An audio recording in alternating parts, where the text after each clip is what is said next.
Minha filha disse para eu não ir para o Natal. As palavras caíram como gelo no meu peito, congelando tudo dentro de mim. Eu nunca imaginei que minha própria filha pudesse falar comigo com tanta frieza. Hoje, vou contar algo que nunca pensei que compartilharia. Antes de começarmos, eu ficaria imensamente grata se você pudesse curtir este vídeo e considerar se inscrever no canal. Isso me ajuda a continuar compartilhando essas histórias com quem mais precisa. Eu estava parada no meu pequeno apartamento em São Paulo, minha mão ainda segurando o telefone muito tempo depois de ela ter desligado. O vento de dezembro uivava do lado de fora da minha janela no 9º andar, sacudindo as vidraças velhas que nunca mais se encaixaram perfeitamente em suas esquadrias. Meus dedos tremiam enquanto eu colocava o telefone no balcão da cozinha, ao lado da lista que eu vinha fazendo a semana toda.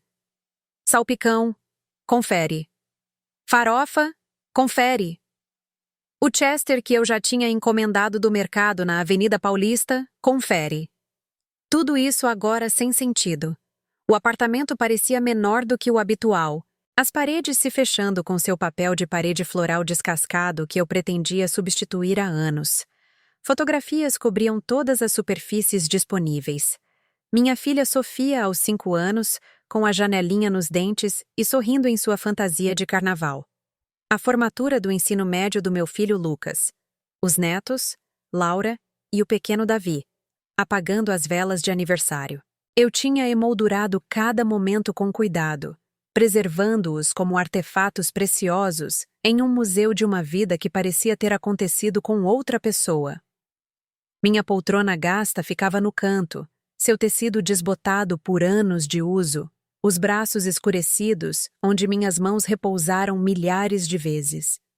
A televisão murmurava ao fundo, algum filme de Natal que eu não estava realmente assistindo. Eu aprendi a mantê-la ligada apenas pelo barulho, pela ilusão de companhia. O silêncio neste lugar podia ser sufocante. Fui até a janela e olhei para o horizonte de São Paulo, os prédios iluminados contra o céu cinzento de dezembro. A neve começava a cair, pequenos flocos que giravam ao vento antes de desaparecer contra o asfalto escuro abaixo. Pressionei a testa contra o vidro frio, observando minha respiração embaçar a janela. Em algum lugar lá fora, em sua confortável casa num condomínio em Alphaville, Sofia provavelmente já estava esquecendo nossa conversa. Mas eu não conseguia esquecer. Eu continuava ouvindo sua voz, aquele tom particular que ela usava quando estava irritada, quando eu era um inconveniente. Não venha para o Natal, mãe. Vamos fazer algo diferente este ano. Só a família. Só a família. Como se eu não fosse da família. Como se não tivesse sido eu quem a criou, quem ficou acordada com ela em todas as febres, todos os pesadelos, todas as desilusões amorosas. Lembrei-me de segurá-la quando ela tinha 3 dias de vida. Tão pequena e perfeita em meus braços, sentindo o peso esmagador da responsabilidade e do amor. Lembrei-me de ensiná-la a andar de bicicleta, correndo ao seu lado pela calçada, minha mão em suas costas, pronta para pegá-la se ela caísse. Lembrei-me do seu primeiro dia no jardim de infância, quando ela se agarrou à minha perna, apavorada, e eu me ajoelhei e prometi que estaria lá para buscá-la, que eu sempre estaria lá. O cachecol que eu estava tricotando para Laura estava jogado sobre o braço do sofá, um fio azul macio da cor dos olhos dela. Eu comecei em outubro, trabalhando nele todas as noites, imaginando o rosto dela quando o abrisse. Eu escolhi o padrão com cuidado, encontrando um com pequenos flocos de neve entrelaçados no desenho, porque Laura amava o inverno, amava pegar flocos de neve na língua. Ao lado dele estava o vermelho parcialmente acabado para Davi, com um padrão de carrinhos minúsculos porque ele era obcecado por qualquer coisa que tivesse rodas. E o de cor creme para a própria Sofia, elegante e simples, do tipo que ela poderia usar em seu escritório. Horas de trabalho, cada ponto uma pequena oração de amor. Peguei o cachecol de Laura, passando os dedos pela lã macia. Minhas mãos doíam com o movimento repetitivo do tricô, minha artrite piorando a cada ano. Mas eu superei a dor porque queria que esses presentes fossem especiais. Eu queria que eles soubessem que eu pensava neles, me importava com eles, mesmo quando não estávamos juntos. Meu telefone vibrou com uma mensagem de texto. Eu o peguei, a esperança esvoaçando estupidamente em meu peito. Talvez ela tivesse reconsiderado. Talvez ela tivesse percebido o quão cruel tinha sido. Era de Lucas. Mãe, você pode me mandar R$ 2.000? O aluguel venceu e estou sem grana este mês. Te pago de volta em janeiro, prometo. Sentei-me pesadamente na minha poltrona, o ar saindo dos meus pulmões de uma vez. A promessa de me pagar de volta.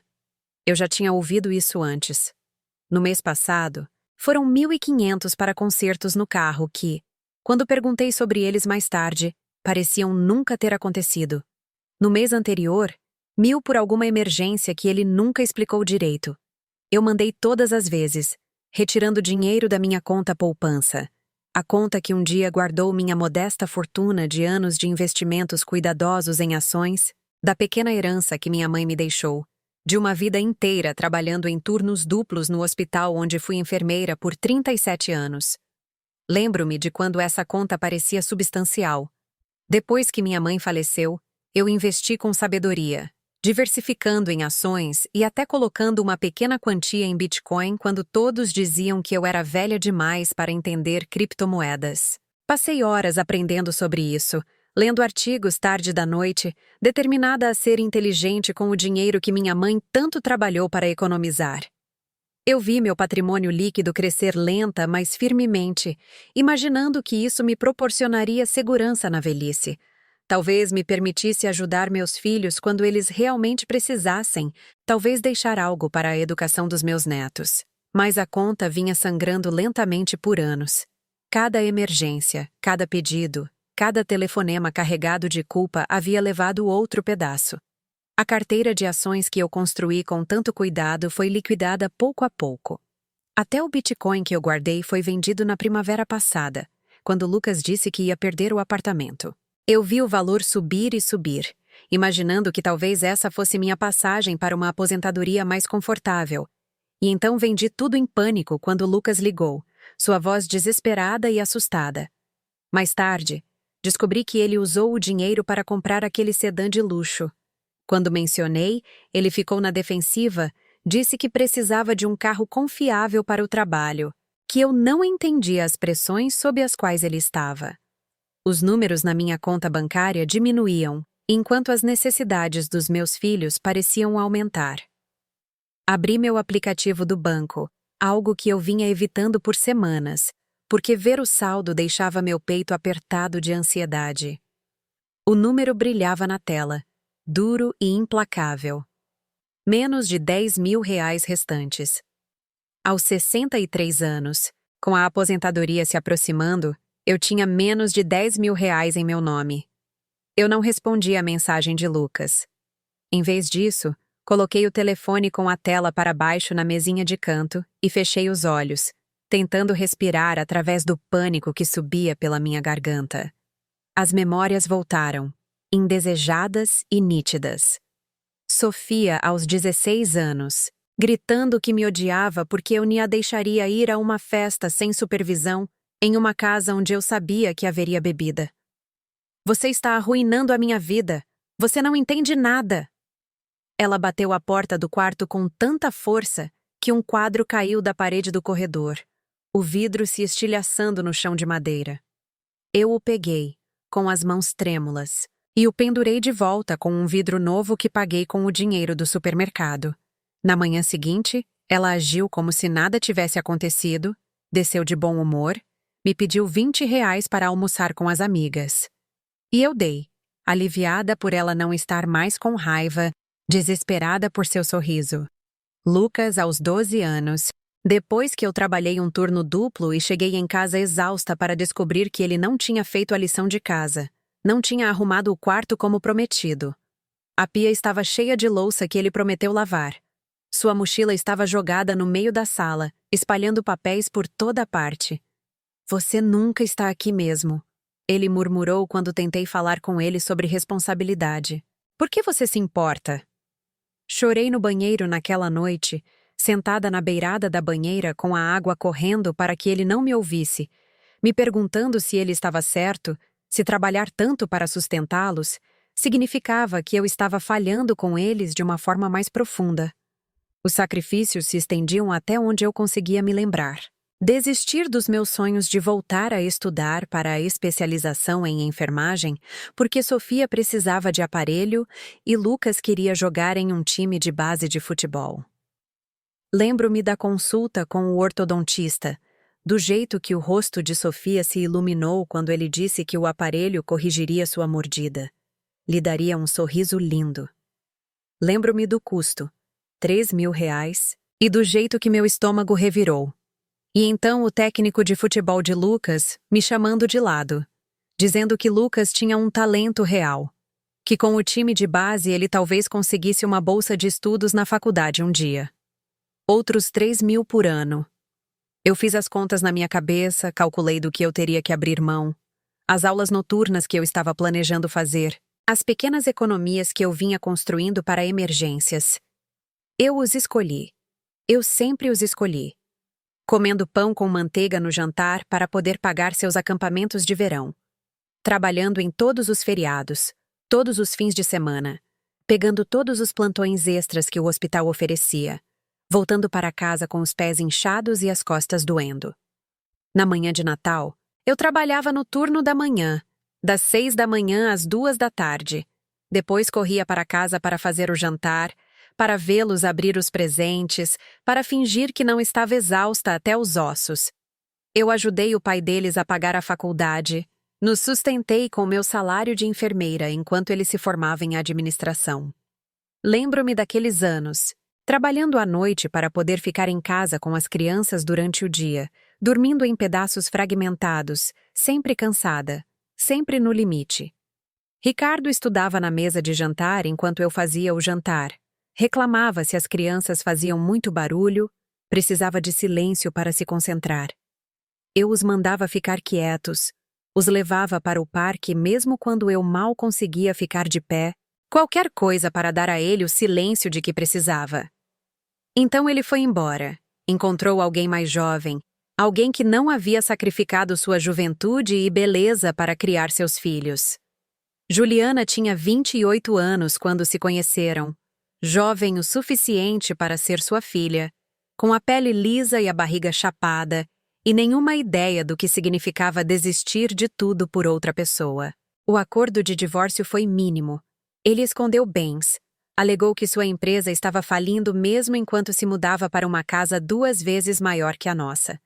Meu advogado disse que eu poderia lutar, mas os custos legais seriam astronômicos, e não havia garantia de que eu ganharia.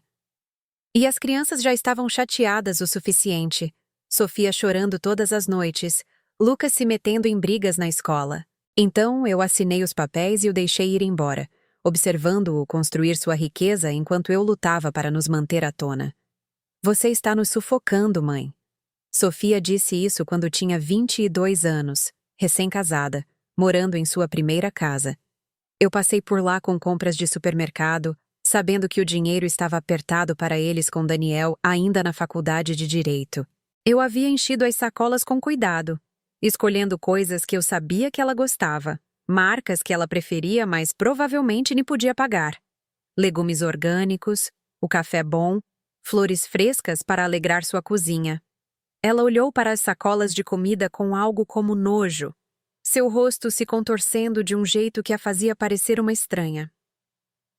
Nós podemos cuidar de nós mesmos. Você precisa parar de nos tratar como crianças. É vergonhoso. Deixei as compras no balcão dela e dirigi para casa em silêncio, minhas mãos tremendo no volante, me perguntando o que eu tinha feito de errado. Eu só queria ajudar. Mas de alguma forma ajudar tinha se tornado sufocar. Amor tinha se tornado vergonha. Mas quando eles precisaram de dinheiro para a entrada da segunda casa, a maior, no bairro melhor com as boas escolas, eles não tiveram problema em pedir. Sofia ligou em uma tarde de terça-feira, sua voz brilhante e animada. Mãe, encontramos a casa perfeita. É em Alphaville, ótimas escolas, quintal grande para as crianças um dia. Mas estamos com pouca grana para a entrada.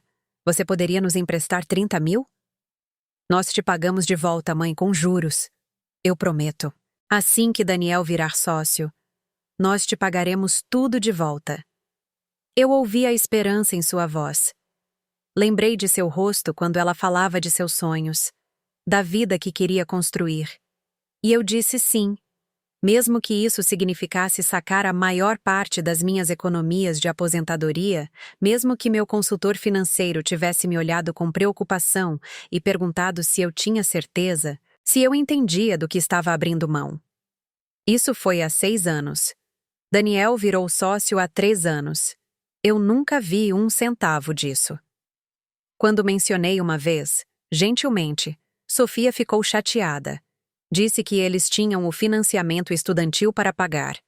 Disse que eu a estava fazendo se sentir culpada, que não era pelo dinheiro. Era? Não era como se eu precisasse. Eu tinha minha aposentadoria de enfermeira chegando. Eu ficaria bem. Mas eu não estava bem. A aposentadoria era menor do que o esperado. Mal cobria meu aluguel e despesas básicas. E eu havia doado a almofada que teria tornado tudo mais fácil. Doado para uma filha que não podia nem me convidar para um Natal. As dúvidas se insinuaram como uma névoa, frias e desorientadoras. Eu era apenas um caixa eletrônico para eles? Uma conveniência? Alguém para ligar quando precisassem de algo? Para ser dispensada quando não precisassem? O pensamento apertou meu peito. Tornou difícil respirar. Levantei-me e andei pela minha pequena sala.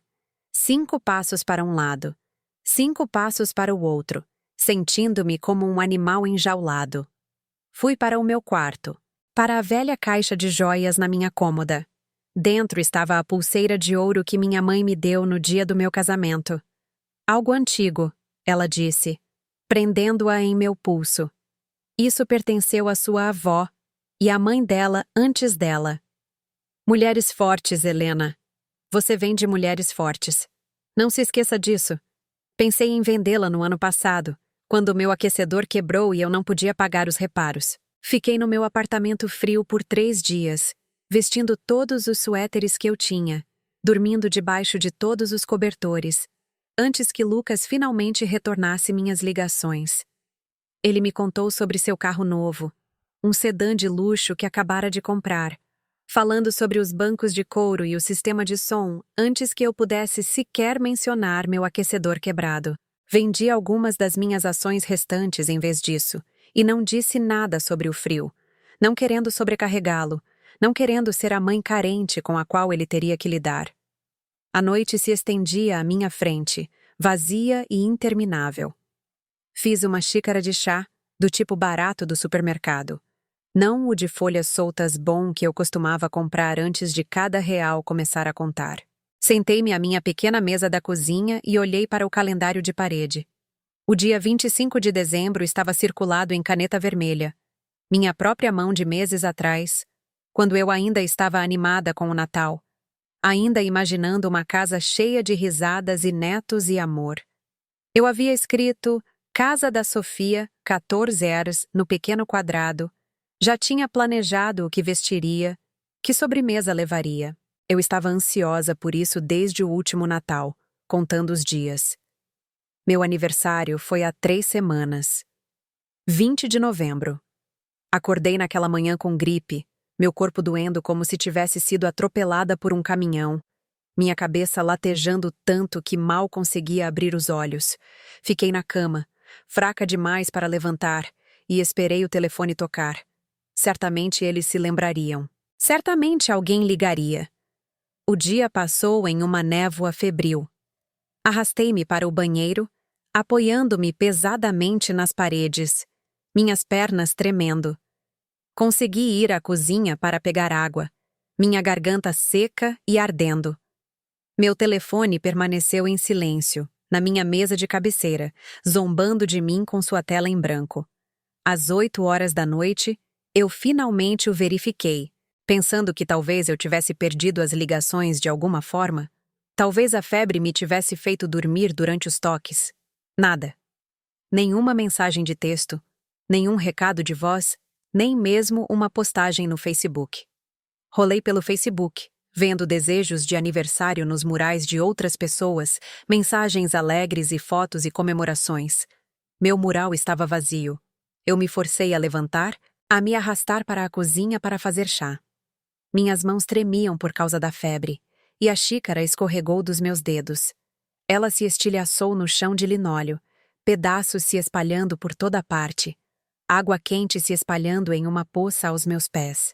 Fiquei ali, olhando para a porcelana quebrada, e algo dentro de mim se quebrou também. Abaixei-me no chão, sem me importar com os cacos, sem me importar com a água quente encharcando meu pijama, e chorei. Não as lágrimas gentis da tristeza, mas soluços grandes e lancinantes que vinham de algum lugar profundo e primitivo. Um lugar que eu mantive trancado por anos. Chorei por tudo. Por cada sacrifício que passou despercebido, por cada aniversário e Dia das Mães que passaram com um cartão de última hora ou um telefonema apressado, se eu tivesse sorte. Pela solidão que se tornou minha companheira constante, pela percepção de que passei a vida inteira dando e dando e dando, e de alguma forma acabei aqui, sozinha no meu aniversário, doente e esquecida, sentada em uma poça de água quente e cerâmica quebrada. Quando as lágrimas finalmente pararam, quando eu não tinha mais nada para dar, limpei a xícara quebrada, pegando metodicamente cada pedaço, meus dedos desajeitados e dormentes. Encontrei cada caco, verificando com cuidado porque não queria pisar em um mais tarde, não queria outra dor para adicionar a todas as outras. E pela primeira vez, um pensamento se cristalizou em minha mente, nítido e claro como a porcelana quebrada em minhas mãos. Eu podia dizer não. Eu não precisava continuar fazendo isso.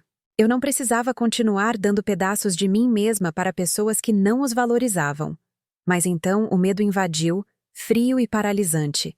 Se eu dissesse não, se eu parasse de ser útil, eles parariam de ligar completamente? Eu os perderia completamente? O pensamento daquele silêncio, daquele abandono absoluto, me aterrorizava mais do que qualquer coisa. Pelo menos agora eles ligavam às vezes. Pelo menos agora eu ouvia suas vozes, via meus netos ocasionalmente. Se eu parasse de ser útil, eu não teria nada? Então afastei o pensamento, disse a mim mesma que estava sendo dramática, que as coisas melhorariam, que eu estava apenas doente e triste, e não pensando com clareza. Agora, semanas depois, sentada à minha mesa da cozinha com meu chá frio, peguei meus álbuns de fotos. Eu nem os via há meses, talvez mais. Os álbuns eram velhos, do tipo com as folhas de plástico que você tinha que puxar para adicionar fotos. Virei as páginas lentamente, vendo minha vida se desenrolar em instantâneos. Lá estava eu, jovem e sorridente, segurando a recém-nascida Sofia. Meu rosto brilhava de alegria e esperança, todo o meu futuro se estendendo diante de mim como uma promessa. Eu parecia tão jovem, tão ingênua. Eu queria voltar no tempo e avisar aquela garota, dizer a ela para se proteger, para não se doar tanto. Lá estávamos nós nos jogos da escolinha de futebol do Lucas, eu nas arquibancadas com minha câmera, ele acenando do campo, seu rosto dividido em um sorriso enorme. Lembrei-me daquele dia. Lembrei de quão orgulhosa eu estava. Ele tinha jogado muito bem. E depois correu para mim e me abraçou forte, dizendo: "Você viu, mãe? Você viu?" Como se minha opinião fosse a única que importava. Quando isso mudou? Quando eu deixei de ser a pessoa cuja opinião importava. Festas de aniversário com bolos caseiros porque eu não podia pagar os da confeitaria. Eu mesma aprendi a decorar assistindo em livros da biblioteca e mais tarde em vídeos do YouTube, praticando em bolos baratos de massa pronta até conseguir fazer algo que parecesse quase profissional. Fantasias de Halloween que eu costurei à mão, ficando acordada até tarde na minha velha máquina de costura Singer, aquela que minha mãe me ensinou a usar. Manhãs de Natal com presentes que eu economizei o ano todo, embrulhados em gibis de jornal porque papel de presente era uma despesa desnecessária. Em cada foto eu estava lá. Presente. Sorrindo. Dando. E percebi, olhando para essas imagens do meu passado, que eu estava desaparecendo. A cada ano, a cada sacrifício, eu desbotava um pouco mais. A mulher vibrante daquelas primeiras fotos, com seus olhos brilhantes e sorriso genuíno, foi lentamente substituída por alguém exausta, alguém diminuída, alguém que esqueceu como existir como algo além de mãe, doadora, fonte de apoio. Nas fotos mais recentes, meu sorriso não alcançava meus olhos. Meus ombros estavam curvados. Eu parecia cansada, desgastada, esgotada. Fechei o álbum e me levantei. Minha decisão tomada. Andando até a lareira falsa, comecei a remover as fotografias emolduradas uma por uma. A foto do casamento de Sofia, onde eu estava na beira da foto do grupo, meio cortada, como um pensamento tardio. A formatura da faculdade de Lucas, onde ele estava com o pai e Juliana, e eu fui quem tirou a foto. Não estava nela. As fotos da escola dos netos, seus rostos sorridentes olhando para a câmera, para mim, através de mim. Tirei todas, empilhando-as cuidadosamente em uma caixa, e coloquei a caixa no armário do corredor. Minhas mãos tremiam, mas continuei, impulsionada por algo que eu não conseguia nomear. Raiva, talvez. Ou autopreservação. Então voltei para a lareira e coloquei um único espelho lá. Um antigo com uma moldura de prata manchada que pertencera à minha avó. A mesma avó cuja pulseira estava na minha caixa de joias, que tinha sido uma mulher forte, que criou 4 filhos sozinha durante a depressão e nunca reclamou uma vez. Fiquei na frente dele e me olhei. Olhei de verdade, talvez pela primeira vez em anos. Cabelos grisalhos, mais do que eu imaginava, com a raiz aparecendo porque eu não podia mais pagar para manter a tintura. Linhas ao redor dos meus olhos, ao redor da minha boca, sulcos profundos que falavam de anos de preocupação. Meus ombros estavam curvados por anos me inclinando sobre leitos de hospital, por carregar o peso das necessidades de todos. Meus olhos pareciam cansados, tristes, derrotados. Quando me tornei essa pessoa? Essa versão encolhida e desbotada de quem eu deveria ser? Pensei na minha mãe, nos sonhos que ela tinha para mim. Ela queria que eu fizesse faculdade, que me tornasse mais do que uma enfermeira de andar. Você é tão inteligente, Helena, ela costumava dizer, sua mão no meu ombro, orgulho em sua voz. Você poderia ser qualquer coisa. Uma médica, talvez. Uma pesquisadora. Você tem uma mente para a ciência, para descobrir as coisas. Não se contente com pouco, querida. Não deixe ninguém fazer você se contentar com pouco. Mas eu engravidei aos 20, casei aos 21, e esses sonhos evaporaram como o orvalho da manhã sob o sol quente. Eu estava tão apaixonada por Ricardo, tão certa de que o amor seria suficiente, que construiríamos uma vida linda juntos. E por um tempo, foi linda. Mas em algum ponto do caminho, o lindo se tornou difícil, e o difícil se tornou insuportável, e eu acabei aqui, sozinha, me perguntando para onde todos os anos tinham ido. Minha mãe me deu aquela pulseira no dia do meu casamento, e ela sussurrou no meu ouvido, seu hálito quente contra minha pele. Não se perca. Não importa o que aconteça. Prometa-me que você não vai se perder. Uma mulher que se perde não tem mais nada para dar. Eu prometi, com todo o meu coração. Mas eu quebrei essa promessa, lentamente, ao longo de décadas, até que eu não conseguia nem me lembrar de quem eu era antes de me tornar a mãe de alguém, a ex-esposa de alguém, a fonte conveniente de fundos de emergência de alguém. Naquela noite, deitada na cama, olhando para o teto enquanto o vento uivava lá fora, tomei uma decisão. Eu não responderia à mensagem de Lucas sobre o dinheiro. Ainda não. Eu o deixaria esperar, o deixaria se perguntar. Foi um pequeno ato de rebelião, minúsculo, na verdade, mas pareceu significativo. Parecia o primeiro passo em direção a algo, embora eu nem soubesse o quê. Dormi melhor naquela noite do que em semanas, apesar da dor no peito pela rejeição de Sofia. Havia algo libertador em fazer uma escolha por mim mesma, mesmo que tão pequena. Sonhei com minha mãe, com ela em sua cozinha fazendo pão. suas mãos cobertas de farinha, seu rosto pacífico. No sonho, ela olhou para mim e sorriu.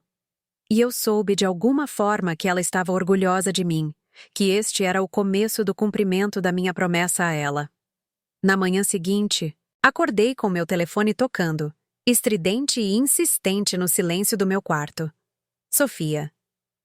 Meu coração deu um pulo. Velhos hábitos custam a morrer. A esperança brota eterna mesmo quando não deveria. Atendi. Minha voz ainda rouca de sono. Mãe, ela disse, sua voz seca e profissional, como se estivesse marcando algo em uma lista de tarefas. Você recebeu a mensagem do Lucas. Ele disse que você não respondeu. Ele realmente precisa daquele dinheiro. O que está acontecendo? Não como você está, mãe? Não desculpe pelo que eu disse sobre o Natal. Não tenho pensado em nossa conversa e me sinto péssima. Apenas direto ao ponto de por que eu não tinha enviado dinheiro para Lucas, como se essa fosse a única coisa que importava, a única razão pela qual ela ligaria. Estou pensando sobre isso, eu disse, surpresa com a firmeza em minha voz. Houve uma pausa, um compasso de silêncio onde eu quase podia ouvi-la recalibrando, tentando entender o que estava acontecendo. Pensando sobre isso? Mãe, ele é seu filho. Ele precisa de ajuda.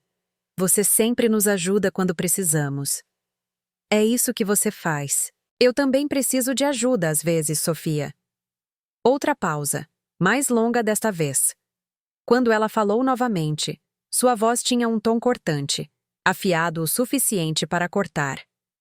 O que isso quer dizer? Você está tentando nos fazer sentir culpados? Porque, honestamente, mãe, todos nós estamos lidando com nossas próprias coisas. As festas de fim de ano são estressantes. Não podemos ser responsáveis pelos seus sentimentos o tempo todo. As palavras me atingiram como um tapa, ardentes e repentinas. Meus sentimentos. Como se fossem um inconveniente, um fardo que eu estava egoisticamente tentando impor a eles. Como se sentimentos fossem algo a ser gerenciado, controlado, escondido para não incomodar ninguém. Preciso ir, eu disse em voz baixa, minha voz mal acima de um sussurro, e desliguei antes que ela pudesse responder, antes que eu pudesse ouvir qualquer outra coisa que ela tivesse a dizer que me machucaria. Minhas mãos tremiam. Coloquei o telefone na mesa de cabeceira e fui para a janela. São Paulo se estendia diante de mim, a cidade avançando com suas milhares de vidas, pessoas andando nas calçadas, carros se movendo pelas ruas, toda a máquina massiva da cidade funcionando sem qualquer consciência do meu pequeno drama. Em algum lugar lá embaixo, as pessoas viviam vidas plenas, vidas que não giravam em torno de esperar por ligações que não vinham, esperando por um amor que parecia cada vez mais unilateral. Dona Célia bateu na minha porta mais tarde naquela tarde. Suas características 3 batidas rápidas que eu passei a reconhecer. Ela tinha 83 anos, uma viúva que morava sozinha no apartamento ao lado do meu. Éramos vizinhas há quase 15 anos, e ela se tornou mais uma amiga do que eu imaginava, mais família do que minha família de verdade em alguns aspectos. Fiz biscoitos demais. Ela disse quando abri a porta, estendendo um prato embrulhado em papel alumínio. Pensei que você talvez gostasse de alguns. Gotas de chocolate, seu favorito. Eu sabia que ela não tinha feito biscoitos demais. Eu sabia que essa era a maneira dela de ver como eu estava, de mostrar gentileza sem fazer parecer caridade. O papel alumínio estava quente sob meus dedos, e o cheiro de chocolate e baunilha subiu, enchendo meus olhos de lágrimas. Obrigada, consegui dizer, minha voz quebrando. Ela estudou meu rosto com seus olhos aguçados e gentis, os olhos que viram 83 anos de vida e todas as suas complicações. Você está bem, querida? E assim, eu não estava bem. Comecei a chorar, bem ali na minha porta, lágrimas escorrendo pelo meu rosto, minha respiração vindo em arquejos. Dona Célia entrou sem pedir, colocou os biscoitos no meu balcão e me abraçou enquanto eu soluçava toda a história. A rejeição de Sofia, Os pedidos constantes de dinheiro de Lucas, o aniversário esquecido, a xícara quebrada, as fotos, tudo. Tudo o que eu estava segurando veio à tona. E ela apenas me abraçou e fez sons reconfortantes, e não me disse que eu estava exagerando ou sendo dramática. Quando finalmente parei de chorar, quando encharquei o ombro de seu cardigã com minhas lágrimas, ela nos fez chá e nos sentamos à minha mesa da cozinha. Ela se movia lentamente, sua artrite tornando seus dedos rígidos, mas ela dispensou minhas ofertas de ajuda. Minha filha mora na Flórida, Dona Célia disse, acomodando-se em sua cadeira com um suspiro. Ela liga uma vez por mês, geralmente quando quer algo. Da última vez foi dinheiro para umas férias. Pode imaginar? Pediu dinheiro de férias para a mãe de 83 anos enquanto eu estou comendo sopa no jantar para fazer minha aposentadoria do INSS render. Meu filho é melhor, mas ele está ocupado com a própria vida. Liga no meu aniversário e no Natal, manda um cartão no Dia das Mães se eu tiver sorte. É difícil, Helena. Nós os criamos, damos tudo a eles, sacrificamos nossa juventude e nossos sonhos e nosso dinheiro. E então, eles crescem e nos tornamos opcionais. Opcionais, eu repeti. A palavra parecia certa, dolorosamente certa. Sim, é exatamente isso. Nós nos tornamos opcionais, algo que eles podem pegar ou largar dependendo do que lhes convém. Mas aqui está o que eu aprendi, Dona Célia continuou, seus dedos nodosos enrolados em sua xícara de chá. E eu aprendi da maneira mais difícil, depois de anos me deixando doente tentando ser o que eles precisavam. Você não pode fazer as pessoas te amarem do jeito que você precisa ser amada. Você nem pode forçar respeito ou apreciação. Tudo o que você pode fazer é decidir o que está disposta a aceitar e o que não está. Suas palavras ficaram comigo muito depois que ela foi embora, ecoando em minha mente enquanto eu lavava nossas xícaras de chá, enquanto comia um de seus deliciosos biscoitos, enquanto me sentava na escuridão crescente da minha sala. O que eu estava disposta a aceitar e o que eu não estava?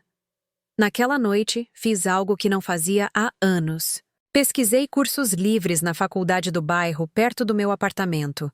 O site estava desatualizado e difícil de navegar, mas persisti, clicando em páginas, pesquisando. Eu sempre quis aprender a pintar, criar algo bonito, apenas pelo prazer de criar. Minha mãe pintava, aquarelas de flores e paisagens que ela pendurava por toda a nossa casa.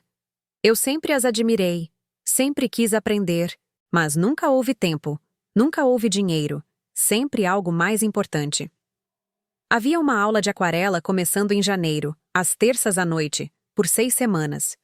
A descrição falava sobre aprender técnicas básicas, teoria das cores, composição. O custo era modesto, R$ 450. Eu poderia pagar se parasse de enviar dinheiro toda vez que alguém pedisse. Inscrevi-me na aula antes que pudesse me convencer do contrário, meus dedos se movendo rapidamente pelo teclado antes que a dúvida pudesse se instalar. Quando o e-mail de confirmação chegou, senti um tremor de algo que mal reconheci. Antecipação, excitação, esperança. A ideia de que eu poderia aprender algo novo, fazer algo só para mim, parecia revolucionária. Nos dias seguintes, tanto Sofia quanto Lucas ligaram várias vezes. Eu não atendi. Ouvi seus recados de voz. No entanto, os reproduzi à noite, tentando ouvir algo por baixo das palavras, alguma preocupação ou cuidado genuíno. As mensagens de Sofia ficavam cada vez mais irritadas. Mãe, isso é ridículo. Você está seriamente nos dando um gelo? Somos adultos. Não podemos simplesmente largar tudo porque você está tendo algum tipo de crise emocional. Tenho filhos para cuidar, um emprego, uma vida. Não tenho tempo para esse drama. As mensagens de Lucas eram diferentes, mais suplicantes, o tom que ele usava quando criança, quando queria algo. Mãe, não entendo o que está acontecendo. Por favor, me ligue de volta. Eu realmente preciso da sua ajuda com isso. Você sabe que eu faria isso por você. Somos família, certo? Família ajuda a família. Mas ele faria? Quando foi a última vez que qualquer um deles fez algo por mim? Quando foi a última vez que perguntaram do que eu precisava, o que eu queria? Como eu estava realmente indo além de um "como vai você" superficial que não esperava por uma resposta? Pensei nos últimos anos, tentando me lembrar. Houve dias das mães, claro, com almoços em restaurantes lotados onde esperávamos 1 hora por uma mesa, e as crianças ficavam inquietas, e Sofia ficava estressada, e tudo parecia mais exaustivo do que comemorativo. Cartões com mensagens genéricas, para uma mãe maravilhosa, assinados sem nenhuma nota pessoal. Presentes que pareciam obrigatórios, superficiais. Um cachecol que eu nunca usaria. Um livro de receitas que eu já tinha. Um vale-presente para um restaurante que eu não podia pagar para ir mesmo com o vale. Mas algum deles já ligou só para saber como eu estava? Eles já me visitaram sem precisar de algo, sem algum motivo oculto? Eles já notaram quando eu estava triste ou estressada ou com dificuldades? A resposta, percebi com o coração apertado, foi não. Ou se o fizeram, foi há tanto tempo que não conseguia me lembrar. Uma semana antes do Natal, tomei uma decisão. Fui ao meu banco, caminhando pelo frio de dezembro, meu rosto dormente e meus dedos doendo mesmo com as luvas. Abri uma nova conta poupança, uma a qual só eu tinha acesso. Transferi o que restava dos meus fundos para ela, cada centavo, e peguei um novo cartão de débito que só eu teria. Então fui ver uma advogada, uma mulher gentil da minha idade chamada Patrícia, especialista em planejamento sucessório. Quero garantir que meus bens vão para onde eu quero que eles vão, eu disse a ela. Sentada em seu pequeno escritório com sua parede de livros de direito e suas cadeiras confortáveis. E quero estabelecer limites em torno das minhas contas. Não quero que mais ninguém tenha acesso. Ela assentiu compreensiva, sem julgamento em seus olhos. Muitas pessoas da sua idade vêm a mim com preocupações semelhantes. Vamos falar sobre o que você quer. Passamos 2 horas revisando minhas finanças, meus desejos, meus medos. Ela não me fez sentir tola ou mesquinha. Ela tratou minhas preocupações como válidas, importantes. Ela me ajudou a criar um acordo de procuração com um administrador independente. Alguém que tomaria decisões se eu me tornasse incapaz de fazê-lo, em vez de deixar para meus filhos. Ela me ajudou a redigir um novo testamento que especificava exatamente o que iria para quem e sob quais condições. Quando saí de seu escritório, senti-me mais leve de alguma forma, como se estivesse carregando algo pesado e finalmente o tivesse pousado. Eu havia assumido o controle. Eu havia me protegido e protegido meu futuro. Parecia estranho e assustador e absolutamente necessário. Naquela noite, Sofia ligou novamente. Desta vez eu atendi, minha recém-descoberta determinação me dando coragem.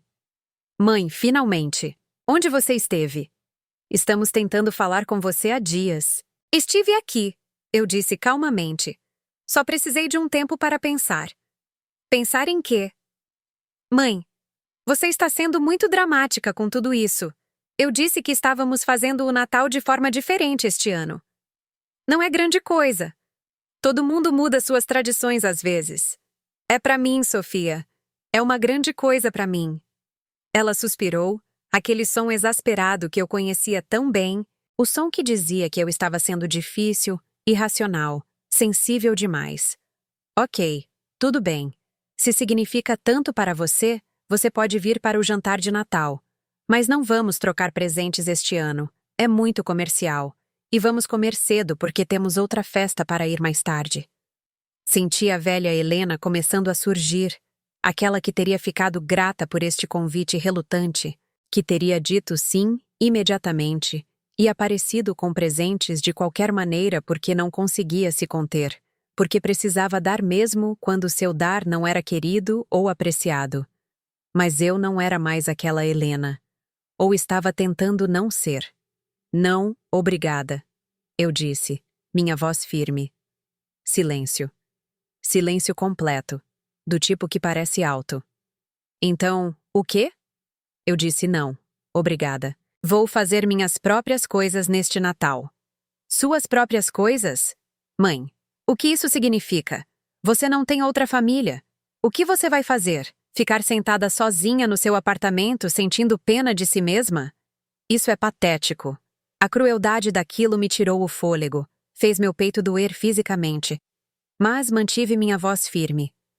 Talvez, ou talvez eu encontre algo melhor para fazer. De qualquer forma, é minha escolha. Você está sendo ridícula, Sofia retrucou. E você ainda não mandou para o Lucas aquele dinheiro que ele precisa. O que está acontecendo com você? Você está tendo algum tipo de colapso? Preciso ligar para o seu médico? Não vou mandar o dinheiro. Outro silêncio chocado. Como assim você me vai mandar? Ele precisa para o aluguel, mãe. Ele pode ser despejado. Ele pode ficar sem teto. É isso que você quer? Seu filho na rua? Então talvez ele devesse gastar menos com carros de luxo e mais com suas necessidades. Ele é um homem adulto, Sofia. 41 anos. Ele precisa resolver isso sozinho. Não acredito que você está sendo tão egoísta, Sofia disse, sua voz subindo, ficando estridente. Depois de tudo o que fizemos por você, depois de todas as vezes que te incluímos, te fizemos parte de nossas vidas, mesmo quando era inconveniente. Isso me parou. O que vocês fizeram por mim, Sofia? Me diga. Eu realmente quero saber. Me dê um exemplo. Nós. Nós te ligamos. Nós te incluímos em nossas vidas. Nós te deixamos ser parte de nossa família. Nós te convidamos para as coisas. Nós te deixamos ver seus netos. Deixamos. Como se fosse um privilégio. Como se eu devesse ser grata pelas migalhas de atenção que eles me jogavam. Como se meu relacionamento com meus netos fosse um presente que eles concediam, em vez de um direito que eu conquistei com amor e cuidado.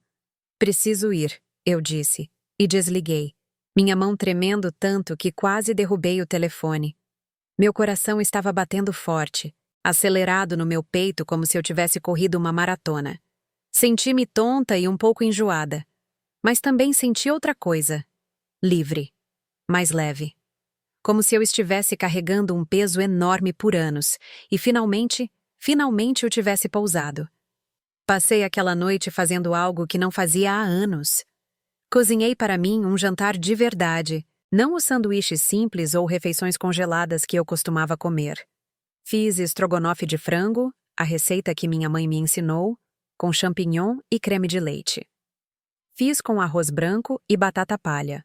Arrumei minha mesinha da cozinha adequadamente, com um guardanapo de pano e minha louça boa, aquela que tinha sido um presente de casamento e que eu geralmente guardava no armário. Acendi uma vela. Servi-me uma taça de vinho de uma garrafa que eu estava guardando para alguma ocasião especial que nunca parecia chegar. E comi devagar, saboreando cada mordida, em bendito silêncio. O estrogonofe estava perfeito, macio e saboroso. A batata estava crocante. O vinho era bom, frutado e seco. Provei de tudo. Provei de verdade, em vez de comer distraidamente na frente da televisão. Foi uma das melhores refeições que tive em anos. Depois do jantar, vesti meu casaco e saí para uma caminhada pelo meu bairro. Estava frio. Aquele tipo de frio cortante de São Paulo que morde seu rosto, faz seus olhos lacrimejarem. Mas não me importei. As ruas estavam decoradas para o Natal, luzes piscando nas janelas, Papais Noéis infláveis nos jardins, guirlandas nas portas. Passei por famílias através de janelas iluminadas, pessoas rindo e conversando, vidas sendo vividas. Senti-me separada de tudo aquilo, mas não de um jeito ruim. Separada da maneira que você se sente quando está assistindo a um filme, observando, mas não participando. E isso pareceu bom. Melhor do que bom. Pareceu pacífico. Caminhei até o pequeno parque a algumas quadras do meu apartamento e sentei-me em um banco, olhando para o céu noturno. Você não conseguia ver muitas estrelas em São Paulo. A poluição luminosa era muito intensa, mas eu conseguia ver algumas brilhantes, firmes e distantes, constantes de uma forma que nada mais era. Pensei na minha mãe. Me perguntei o que ela diria se pudesse me ver agora. Ela estaria orgulhosa de eu finalmente estar me defendendo? Ou estaria desapontada por eu ter deixado chegar a esse ponto, por ter me perdido tão completamente que encontrar meu caminho de volta parecia revolucionário?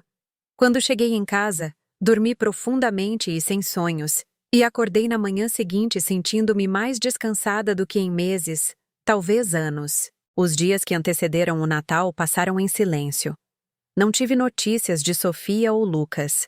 Imaginei-os falando de mim, Sofia ligando para Lucas, ambos discutindo o que havia de errado com a mãe, decidindo que eu estava tendo algum tipo de colapso, talvez discutindo se precisavam intervir de alguma forma, se deveriam ligar para meu médico, ou para um terapeuta, ou para o conselho do idoso.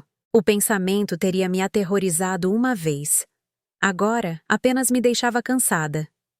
Na véspera de Natal, fiz algo completamente sem precedentes. Reservei uma viagem. Não para a Itália. O sonho era muito grande, muito caro, ainda fora de alcance. Mas encontrei um workshop de aquarela de uma semana em Ouro Preto, Minas Gerais, começando em fevereiro. 7 dias de instrução intensiva de pintura, todos os materiais incluídos, hospedagem em uma pequena pousada. As fotos no site mostravam céus azuis brilhantes, casarões coloniais e vastas paisagens de montanhas. O custo me fez hesitar, meu dedo pairando sobre o mouse, todos os meus velhos hábitos de frugalidade gritando para eu parar. Mas então pensei em todo o dinheiro que doei ao longo dos anos. Todos os sonhos que adiei, todas as vezes que disse não a mim mesma para poder dizer sim a eles, e cliquei no botão Confirmar compra. O e-mail de confirmação pareceu um presente para mim mesma, o melhor que recebi em anos. Imprimi-o e coloquei na minha geladeira, onde eu pudesse vê-lo todos os dias, um lembrete de que eu estava me escolhendo. A manhã de Natal chegou cinzenta e fria.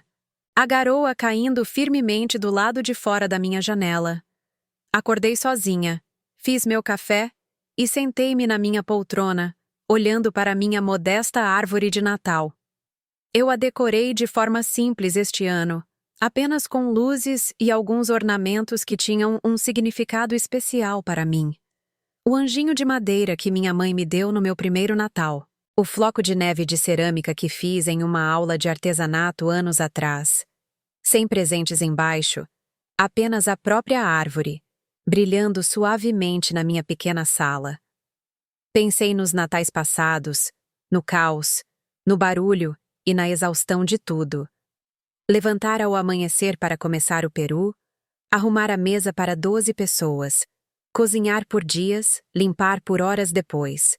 A bagunça, o barulho, as reclamações. E no final, Sofia reclamaria que o peru estava seco ou que a farofa não era como ela gostava. Ou Lucas ficaria no celular o tempo todo, checando resultados de jogos ou mandando mensagens para os amigos, e eu desabaria na cama me perguntando por que eu sequer me dei ao trabalho. Este Natal foi diferente. Silencioso. Simples. Meu. Passei o dia fazendo exatamente o que eu queria. Assisti a filmes antigos, aqueles em preto e branco que eu amava e que ninguém mais queria assistir. Li um livro que eu pretendia ler, um romance sobre uma mulher se reencontrando após uma perda. Tomei um longo banho com sais de lavanda, de molho, até a água esfriar. Dona Célia veio à tarde e tomamos chá e biscoitos e conversamos sobre tudo e nada. Ela me contou histórias sobre sua vida, seu falecido marido, sua juventude. Eu contei a ela sobre minha mãe, sobre a mulher que eu estava tentando me tornar. Foi o melhor Natal que tive em anos.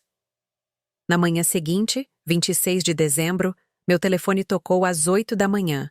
O som estridente no silêncio do meu quarto. Sofia. Eu quase não atendi, mas a curiosidade me venceu. Mãe. A voz dela estava diferente, tensa. Não com raiva, mas algo mais, desesperada talvez. Mãe, preciso que você faça uma coisa. Bom dia para você também, Sofia. Não tenho tempo para isso. Mãe, preciso que você mande os presentes das crianças.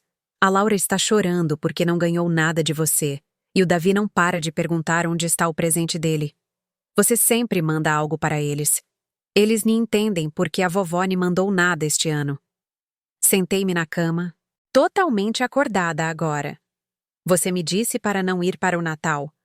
Você disse que estava fazendo o Natal diferente este ano. Eu sei, mas eu não quis dizer. Mãe, eles são seus netos.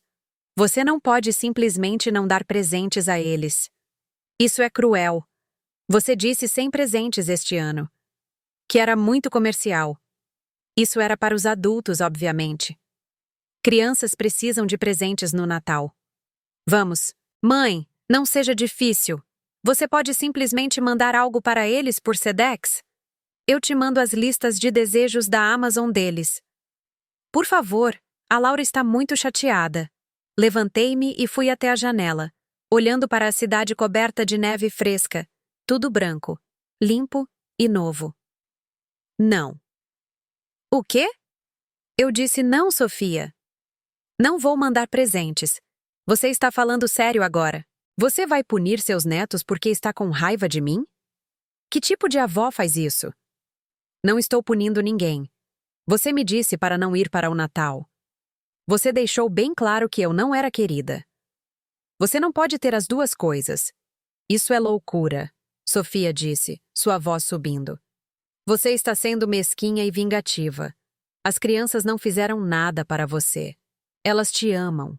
Elas estavam perguntando por você ontem, e eu tive que inventar desculpas. E eu não fiz nada para merecer ser excluída do seu Natal. Mas aqui estamos nós. Mãe, por favor. A Laura está muito chateada. Ela fica perguntando se você não a ama mais. Ela acha que fez algo errado. A culpa me atingiu como uma onda. Aquele velho sentimento familiar projetado para me manipular de volta à conformidade. Eu quase cedi. Quase. Mas então pensei nos cachecóis de tricô, ainda guardados no meu armário. Os cachecóis que fiz com amor, horas e horas de trabalho, minhas mãos doendo, imaginando seus rostos quando os desembrulhassem. Os cachecóis que teriam sido dados e recebidos e provavelmente esquecidos em uma semana. Se a Laura está chateada, isso é algo que você precisa resolver com ela, Sofia. Você é a mãe dela. Você explica a ela por que as coisas estão diferentes este ano. Não acredito que você está fazendo isso. Não acredito que você me excluiu do Natal e depois esperava que eu ainda desempenhasse meu papel sob demanda. Houve um longo silêncio, do tipo que parece pesado de palavras não ditas. Então Sofia disse, com uma voz fria o suficiente para congelar. Quer saber, mãe? Esquece. Não precisamos de nada de você. Estamos bem por conta própria. Sempre estivemos bem por conta própria. Estiveram? Perguntei baixinho. É por isso que o Lucas liga todo mês precisando de dinheiro? É por isso que você me pediu 30 mil reais há 6 anos e nunca pagou de volta? Isso é diferente. É família ajudando família. É diferente. Porque só funciona de um lado. Eu ajudo vocês. Vocês pegam. Eu dou. Vocês recebem. Onde está a reciprocidade, Sofia? Onde está a família ajudando família quando sou eu quem precisa de ajuda? O que você quer de nós, mãe? O que você quer que a gente diga? Que sentimos muito? Tudo bem. Sinto muito. Sinto muito por não sermos perfeitos. Sinto muito por não podermos ser o que você precisa que sejamos. Mas você escolheu ser nossa mãe. Você escolheu nos ajudar. Você não pode jogar isso na nossa cara agora. As palavras deveriam ter doído mais do que doeram. Elas doeram. Mas também esclareceram algo para mim. Tornaram tudo cristalino. Você está certa, eu disse. Eu escolhi ser sua mãe. Eu escolhi ajudar vocês. Eu escolhi me sacrificar por vocês. Mas vocês estão escolhendo como me tratar agora. E Sofia, o jeito que você está escolhendo me tratar não está certo. Não é aceitável. E eu estou escolhendo não aceitar mais. Isso é ridículo. Não tenho tempo para o seu drama. Temos planos hoje. Então vá, eu disse. Aproveite seus planos. Desliguei e sentei-me pesadamente na minha poltrona. Minhas mãos tremiam. Meu coração estava acelerado. Mas por baixo da ansiedade e da dor, havia algo mais. Alívio. Clareza. Força. A sensação de que eu havia cruzado alguma linha invisível e não havia como voltar atrás. E tudo bem. Eu havia traçado um limite. Finalmente. Depois de todos esses anos me dobrando, flexionando e acomodando, eu havia traçado um limite e dito: até aqui e não mais. Meu telefone vibrou com mensagens de texto. Primeiro de Sofia. Isso não acabou. Precisamos conversar sobre isso. Você está cometendo um erro enorme. Depois de Lucas. Que diabos, mãe? A Sofia acabou de me ligar. O que está acontecendo com você? Por que você está sendo assim? Essa não é você. Mas talvez fosse quem eu era. Talvez eu tivesse apenas esquecido por um tempo. Não respondi a nenhum deles. Em vez disso, me vesti e saí. Peguei o metrô para o centro, o vagão quase vazio neste dia depois do Natal, e caminhei pelo Parque Ibirapuera, admirando as decorações de Natal que permaneceriam até o Ano Novo, observando os patinadores na pista de gelo girando e deslizando, caindo e rindo. Almocei em um restaurante legal, sentada sozinha em uma mesa perto da janela, sem me importar que os outros clientes estivessem em grupos ou casais. Eu estava sozinha, mas não solitária. Não mais. Quando cheguei em casa naquela noite, havia um recado de voz de Sofia. Quase o deletei sem ouvir, mas algo me fez apertar o play. Mãe. A voz dela estava diferente de novo, trêmula desta vez. Mãe. Eu falei com o Lucas e com o Daniel. Eles acham que eu fui muito dura com você. Eles acham que eu deveria pedir desculpas. Então Eu sinto muito. Ok, sinto muito por ter dito para você não vir para o Natal. Sinto muito por ter sido má com você. Podemos, por favor, simplesmente superar isso? Você pode, por favor, mandar algo para as crianças e esqueceremos que tudo isso aconteceu? Reproduzi a mensagem 3 vezes, ouvindo com atenção, tentando ouvir algo genuíno por baixo das palavras. Havia algo estranho nela, algo performático. Ela estava dizendo as palavras, mas elas pareciam vazias, estratégicas. Não era um pedido de desculpas real. Era controle de danos. Era ela tentando me manipular de volta ao meu papel, tentando amenizar as coisas para que tudo pudesse voltar ao normal, a dinâmica confortável onde eu dava e ela pegava. Deletei a mensagem e fui para a cama. Os dias seguintes foram difíceis. Tanto Sofia quanto Lucas continuaram a ligar e mandar mensagens. As mensagens variavam de apologéticas a raivosas e indutoras de culpa. Sofia mandou fotos dos netos parecendo tristes, Laura com lágrimas nas bochechas, embora eu não pudesse deixar de notar que ela estava olhando para a câmera, ciente de que estava sendo fotografada. Lucas me mandou seu aviso de aluguel atrasado, uma foto de um documento de aparência oficial. Eles estavam usando todas as táticas, todas as estratégias que aprenderam ao longo de uma vida inteira conseguindo o que queriam de mim. Mas eu me mantive firme. Não respondi. Não mandei dinheiro. Não mandei presentes. Apenas deixei as mensagens se acumularem. Um registro digital de sua manipulação. Em 30 de dezembro, eu estava limpando meu armário do corredor quando encontrei uma velha caixa de sapatos enfiada nos fundos, atrás das botas de inverno que eu raramente usava. Puxei-a e abri, esperando fotos ou cartas antigas. Em vez disso, encontrei uma coleção de cartões comemorativos. Cartões de Dia das Mães, de aniversário, de Natal de Sofia e Lucas ao longo dos anos, dezenas deles, talvez centenas. Sentei-me no chão do meu quarto e comecei a lê-los. Para a melhor mãe do mundo. Obrigado por tudo que você faz. Somos muito sortudos por ter você. As palavras pareciam ocas agora.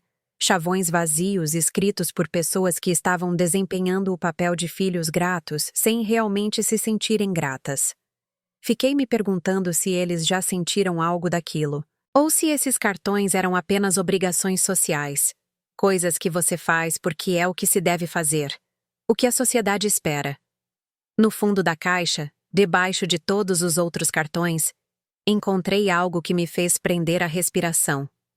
Uma carta de Sofia, datada de 15 anos atrás, logo depois que ela se formou na faculdade. Eu tinha me esquecido dessa carta. Não pensava nela há anos. Desdobrei-a com cuidado. O papel amarelado pelo tempo. A tinta levemente desbotada. Querida mãe, começava. Eu sei que não digo isso o suficiente, mas obrigada. Obrigada por trabalhar tanto para me dar uma faculdade. Obrigada por acreditar em mim quando eu não acreditava em mim mesma. Obrigada por estar lá para cada triunfo e cada fracasso. Eu sei que nem sempre foi fácil. Eu sei que disse coisas durante minha adolescência que foram cruéis e injustas. Mas quero que você saiba que eu te vejo. Eu vejo o quanto você se sacrifica por Lucas e por mim. Eu vejo o quão duro você trabalha, como você nunca reclama mesmo quando deve estar exausta. E eu te prometo, mãe, eu vou te deixar orgulhosa. Eu vou fazer tudo isso valer a pena. Eu estarei lá para você do jeito que você esteve lá para mim. Eu te amo mais do que posso expressar. Sua filha, Sofia.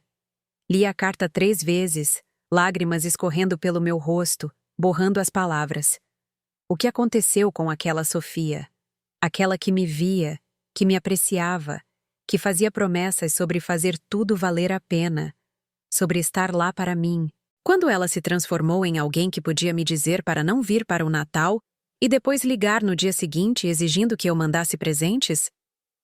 Pensei nisso por um longo tempo, sentada ali no chão do meu quarto, cercada por velhos cartões e memórias, e percebi que nada havia acontecido com aquela Sofia. Ela ainda estava lá, ainda a mesma pessoa. A diferença era que, naquela época, ela ainda precisava de mim. Ela precisava do meu apoio financeiro para terminar a faculdade, do meu apoio emocional para construir sua confiança, da minha presença para se sentir segura. Então ela demonstrava gratidão porque servia a seus propósitos. Agora, ela não precisava mais de mim. Ela tinha sua própria vida, sua própria família, sua própria renda. Eu me tornara opcional. E as pessoas não demonstram gratidão por coisas opcionais. Elas guardam sua energia para o que é necessário, o que é útil. A percepção foi dolorosa, mas esclarecedora. Dobrei cuidadosamente a carta e a coloquei de volta na caixa. Então coloquei a caixa de volta no armário. Aquelas promessas, aquelas declarações de amor e apreço, pertenciam a um tempo diferente, a uma versão diferente do nosso relacionamento. Elas não se aplicavam mais, se é que algum dia se aplicaram. Na véspera de Ano Novo, Dona Célia me convidou para uma pequena reunião em seu apartamento. Algumas outras mulheres do nosso prédio, todas nós com mais de 60 anos. Todas nós com nossas próprias histórias de relacionamentos familiares complicados. Bebemos champanhe barato em taças de plástico de loja de R$ 1,99. Comemos queijo e biscoitos e conversamos honestamente sobre nossas vidas, nossas decepções, nossas pequenas vitórias. Uma mulher, Margarida, nos contou sobre cortar relações com o filho depois que ele roubou o dinheiro da bolsa dela durante uma visita. Roubou mesmo, pegou enquanto ela estava no banheiro.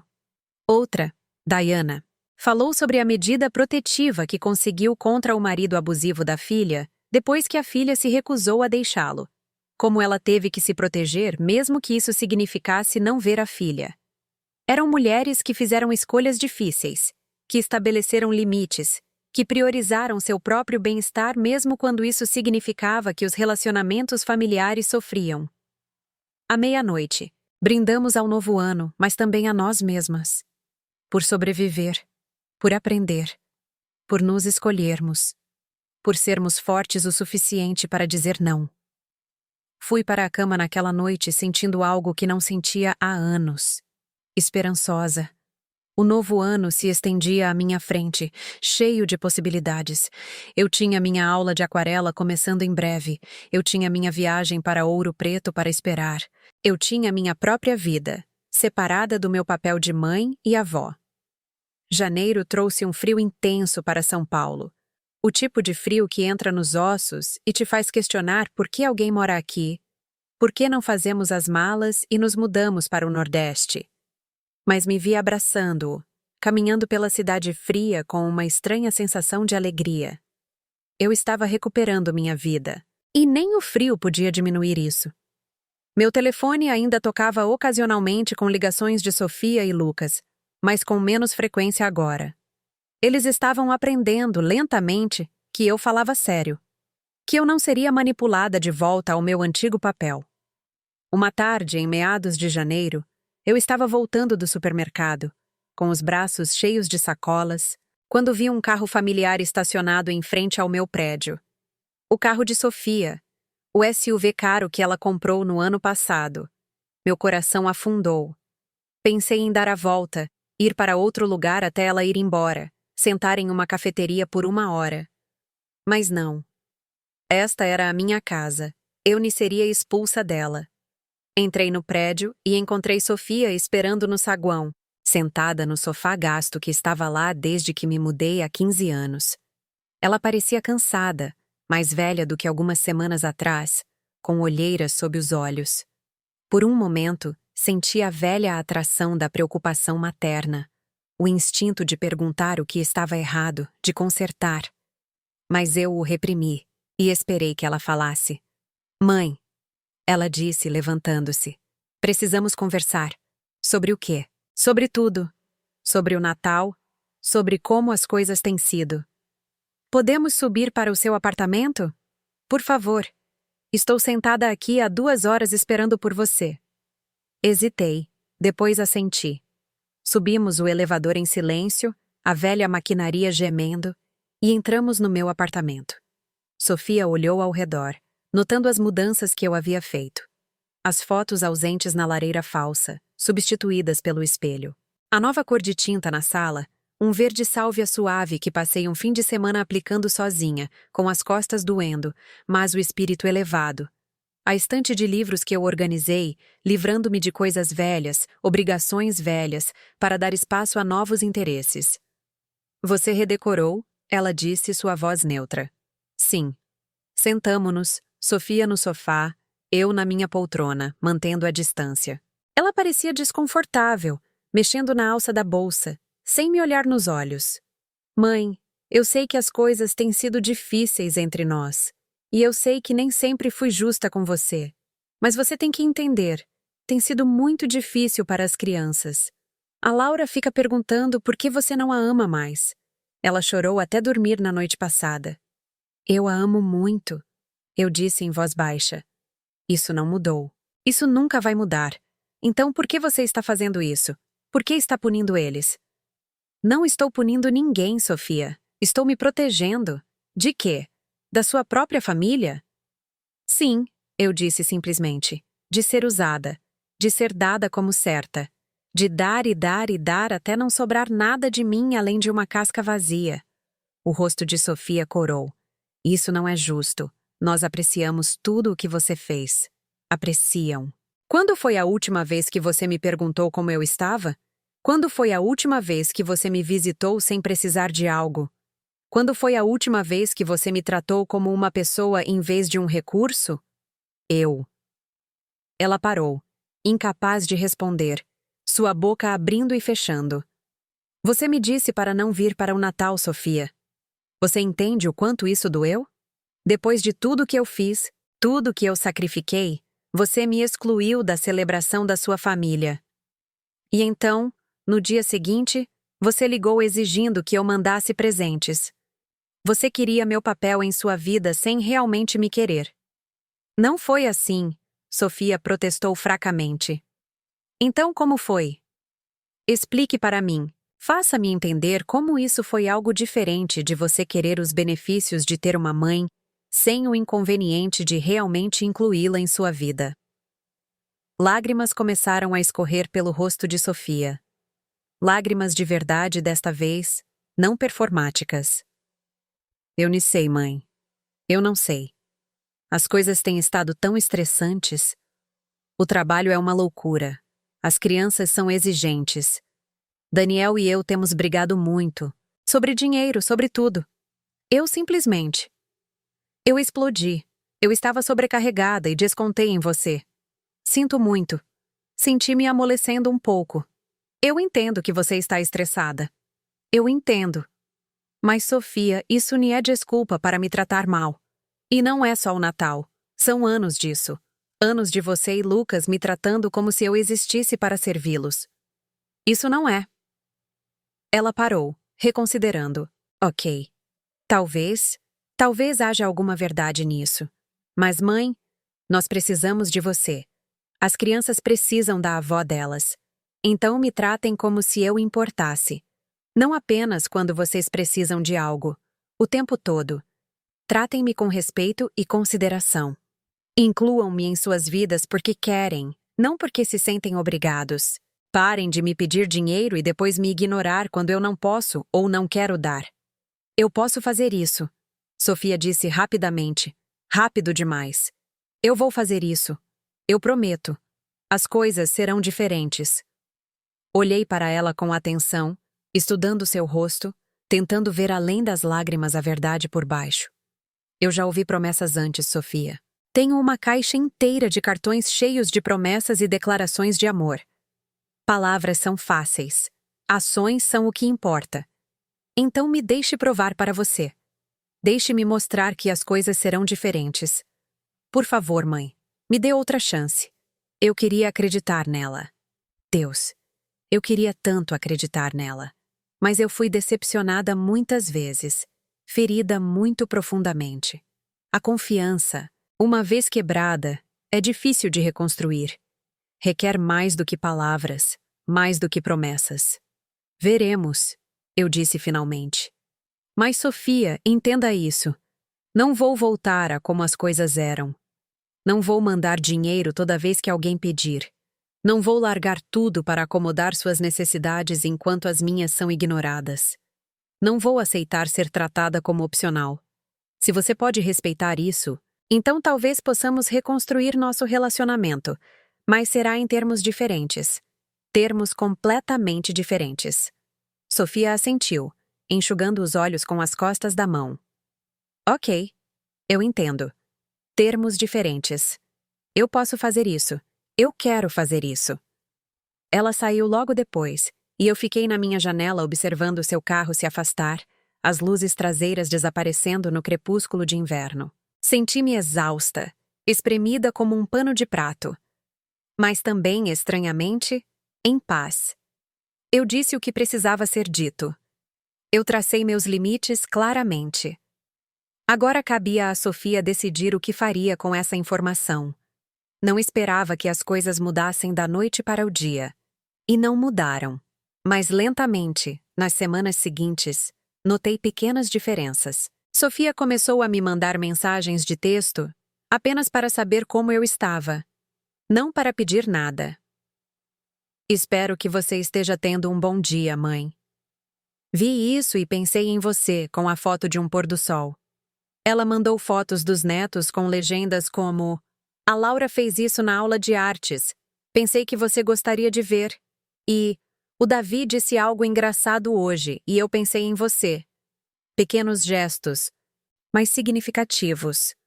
Do tipo que mostrava que ela estava pensando em mim, que eu existia na mente dela além da minha utilidade. Lucas demorou mais a mudar. Ele me mandou uma mensagem de texto raivosa sobre como eu tinha mudado, e não era mais a mãe que ele conhecia. Eu nem sei quem você é agora, ele escreveu. Essa não é a mãe que me criou. Respondi simplesmente: você está certo, eu mudei. A questão é se você pode aceitar isso ou não. Ele não respondeu por uma semana.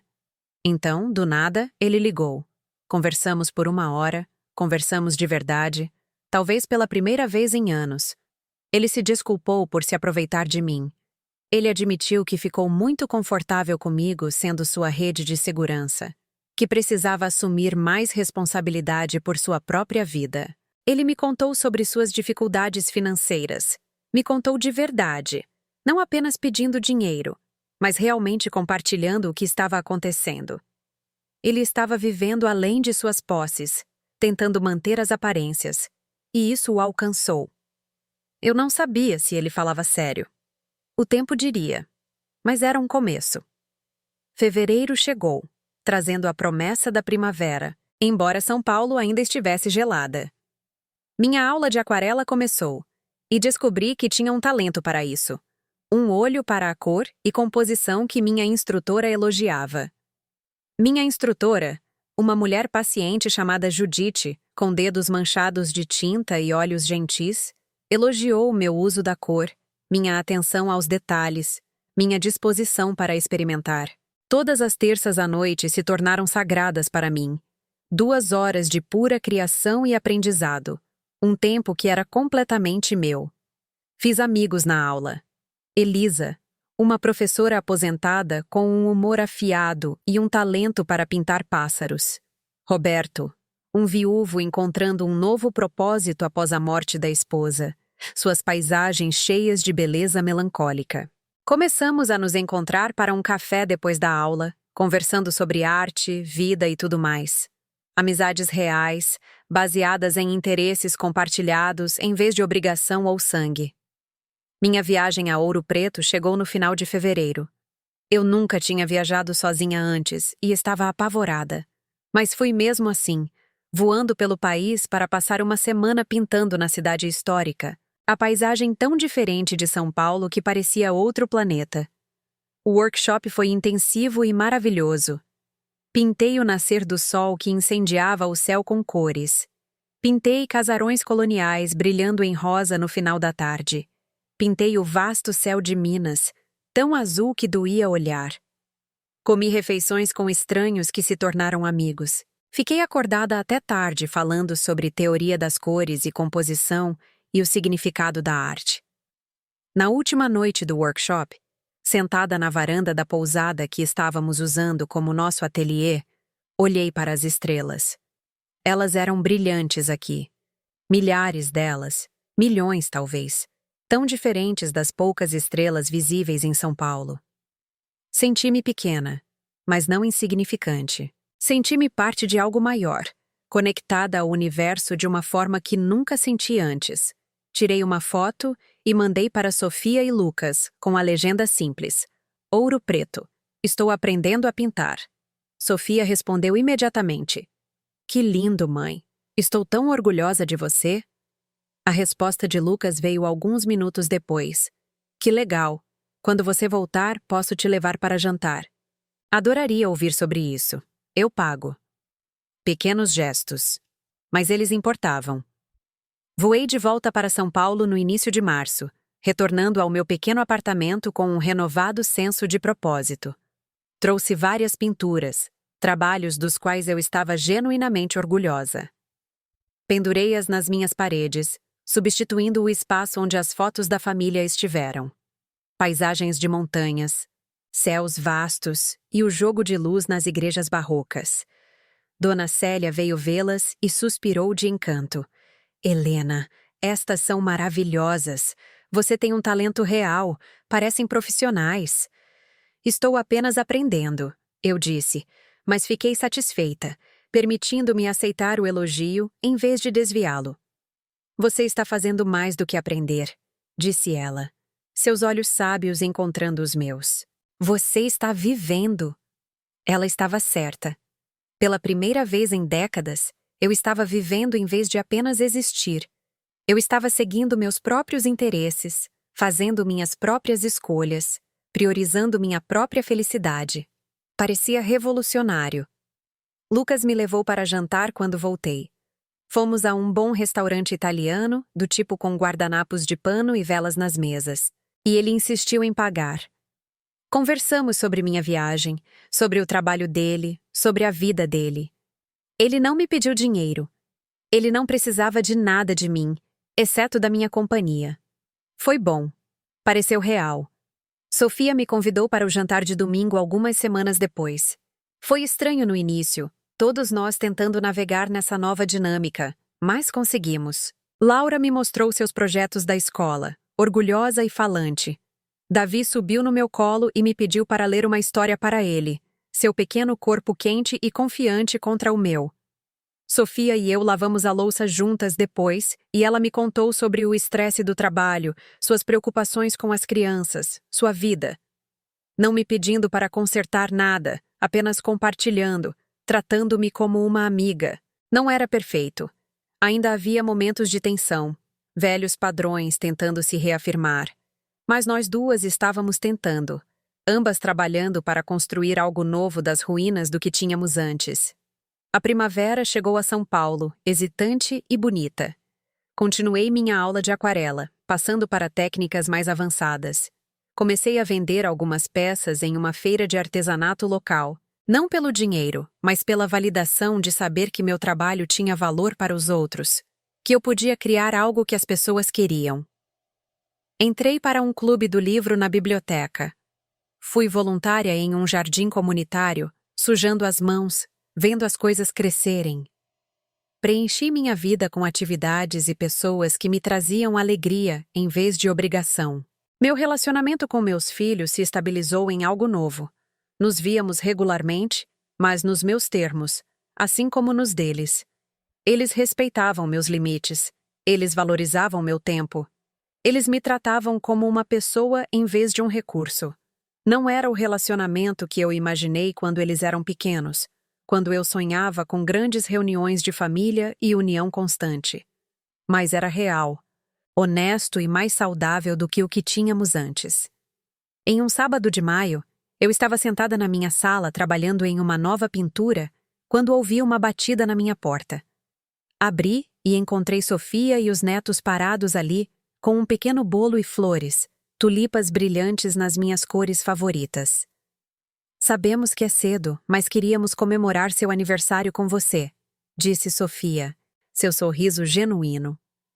O dia mesmo é no mês que vem, mas as crianças têm um evento na escola naquele fim de semana, e não queríamos perder.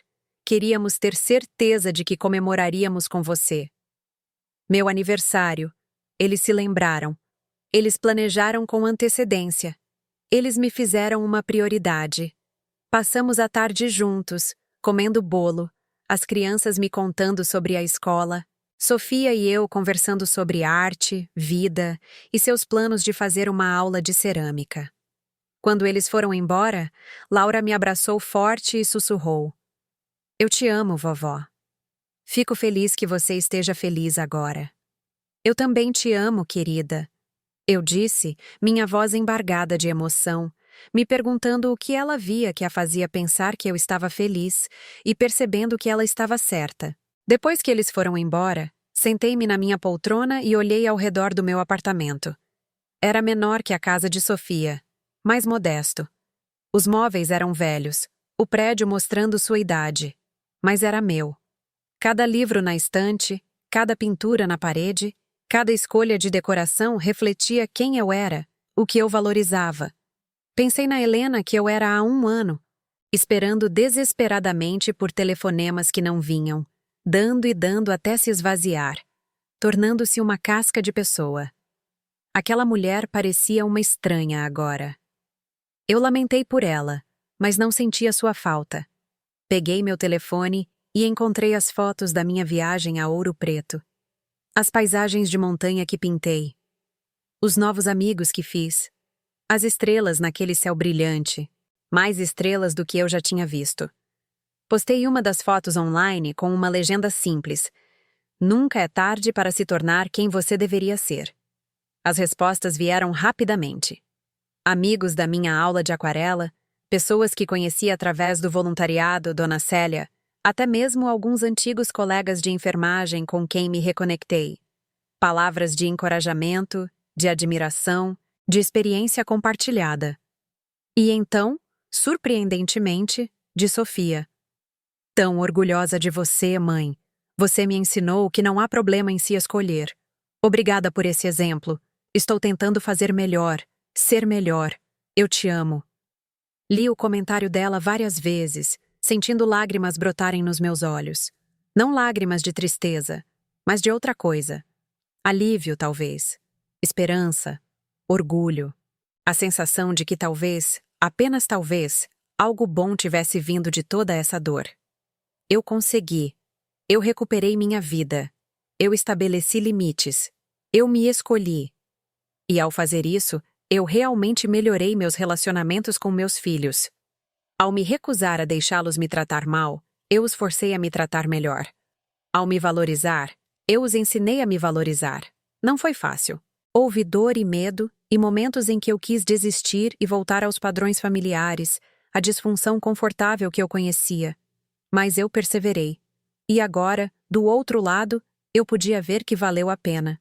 Naquela noite, trabalhei em uma nova pintura, um autorretrato, algo que eu nunca havia tentado antes.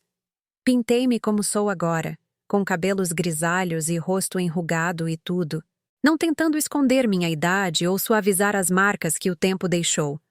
Mas também pintei a luz em meus olhos, a postura dos meus ombros, o pequeno sorriso brincando em meus lábios, a confiança em meu olhar. Pintei-me como uma mulher que conhecia seu valor. Uma mulher que aprendeu, finalmente, que o amor não deve exigir que você se apague. Uma mulher que descobriu que o relacionamento mais importante que você pode nutrir é o que você tem consigo mesma. Quando terminei, horas depois, dei um passo para trás e olhei criticamente. Não estava perfeito. As proporções estavam um pouco erradas, as cores não muito certas em alguns lugares. Mas era honesto. Era real. Era eu. Pendurei-o na parede onde as fotos da família costumavam estar, bem ao lado do espelho que minha avó me deu. Passado e presente, reflexo e representação, todos coexistindo no mesmo espaço. O verão veio e foi, trazendo consigo mais mudanças. Expandi minha prática artística, comecei a dar uma aula de aquarela para iniciantes no centro comunitário, compartilhando o que aprendi com outros que estavam apenas começando suas próprias jornadas. Viajei novamente, desta vez para Campos do Jordão para uma semana intensiva de pintura nas montanhas. Disse sim para coisas que me interessavam e não para coisas que me esgotavam, não sentindo mais culpa por priorizar minhas próprias necessidades. Meus relacionamentos com Sofia e Lucas continuaram a evoluir. Havia contratempos às vezes, momentos em que velhos padrões tentavam ressurgir, quando um deles esquecia e voltava aos velhos hábitos. Mas conversávamos sobre eles, os abordávamos honestamente. Estávamos aprendendo, todos nós, a amar um ao outro sem nos perdermos. Numa noite no final de outubro, quase um ano depois de Sofia me dizer para não ir para o Natal, ela ligou. Vi o nome dela no meu telefone e senti apenas uma leve curiosidade. Em vez da ansiedade que costumava acompanhar suas ligações, o medo do que ela poderia precisar ou de que crise eu teria que resolver. Oi, Sofia. Oi, mãe. Então, eu queria te perguntar uma coisa. Estamos planejando o Natal este ano, e eu queria ter certeza de que você poderia vir. As crianças estão insistindo que você tem que estar lá, e honestamente, eu também. Você viria para o jantar da véspera de Natal? Pode dormir aqui se quiser, ou apenas vir para a noite, o que for melhor para você. O que você se sentir mais confortável. Sorri, olhando pela janela para o horizonte de São Paulo. Adoraria ir para o jantar. Mas vou para casa depois. Tenho planos com a dona Célia na manhã de Natal. Parece perfeito, mãe. Perfeito. E mãe? Vou fazer melhor este ano. Eu prometo. Promessa de verdade, não apenas palavras. Tenho trabalhado em mim mesma, pensado nas coisas. Daniel e eu estamos fazendo terapia. Estou aprendendo sobre limites e respeito e como ser uma filha melhor. Eu sei que você vai, querida, e estou orgulhosa de você por fazer esse trabalho. Depois que desligamos, sentei-me por um momento em gratidão. Gratidão pela dor que me forçou a mudar. Gratidão pela força que encontrei em mim mesma. Força que eu não sabia que tinha. Gratidão pela nova vida que construí, peça por peça cuidadosa. Pensei em compartilhar minha história, sobre a jornada daquele momento de rejeição a este momento de paz. Talvez outra pessoa precisasse ouvi-la. Talvez outra pessoa estivesse sentada em seu apartamento agora, sentindo-se usada e desvalorizada, se perguntando se as coisas poderiam mudar, se era tarde demais, se eles eram velhos demais, ou cansados demais, ou perdidos demais. Elas podiam. Eu era a prova viva. Você já viveu, ou conheceu alguém que viveu, algo parecido? Um momento em que você percebeu que tinha que se escolher, mesmo que isso significasse arriscar os relacionamentos que mais prezava? Compartilhe sua história nos comentários. Vamos criar uma comunidade de pessoas que entendem que autorrespeito e amor não são mutuamente exclusivos, que você pode estabelecer limites e ainda ser uma boa mãe, uma boa pessoa. E se esta história te tocou, se te fez sentir menos sozinho em suas lutas, por favor, curta este vídeo e se inscreva no canal. Essas histórias importam. Sua história importa. E juntos, podemos lembrar uns aos outros que nunca é tarde para recuperar sua vida, para estabelecer limites, para se escolher. Porque você merece ser tratado com respeito e amor. Sempre. Não apenas quando é conveniente. Não apenas quando você é útil. Sempre.